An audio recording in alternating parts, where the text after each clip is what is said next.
मी पेपरमध्ये वाचायचो आणि टीव्हीवर बघायचो की हातामध्ये दांडुका घेऊन कुठेतरी फिरतायत. मला कळायचं नाही, बाबा माणूस नेमका असा करतोय काय.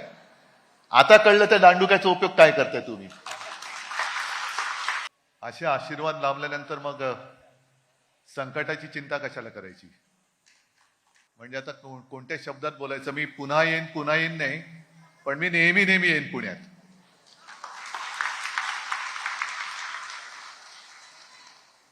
काही वर्षांपूर्वी यायचो आणि तेव्हा वसंतराव हे सगळे शिवसैनिक हे अर्थातच एवढे काही ज्येष्ठ नाही, माझ्या वयाच्या अलीकडे पलीकडे आहेत. आणि त्यांच्याबरोबर मी जिथे आम्ही राहायचो तिकडे क्रिकेट पण खेळायचो. तेव्हा दिलीप काय सगळेच.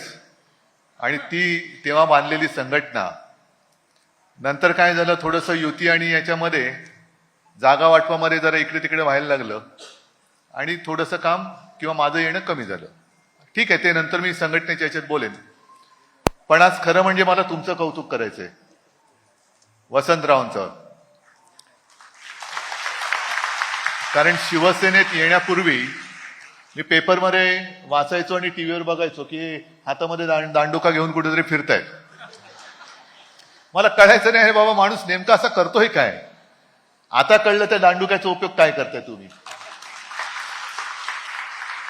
आणि ही कदाचित लोकशाहीची मी शोकांतिका नाही म्हणत, पण दुर्दैवी अवस्था आहे की कोर्टात जाऊन न्याय मिळत नाही, पण हातात दांडुका मिळाल्यानंतर न्याय मिळतो.